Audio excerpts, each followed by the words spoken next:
अस्सलामुअलैकुम जनाब साढ़े को डंपर आया वा ਇਹਦਾ ਆਇਲ ਚੇਂਜ ਕੀਤਾ ਵਾ ਇਹਦੇ ਕਲਿੰਡਰ ਧੋਤਾ ਵਾ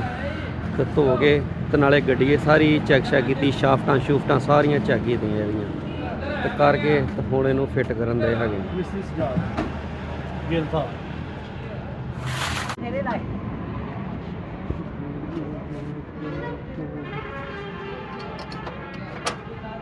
ਚੱਲ ਮੇਰਾ ਪੁੱਤ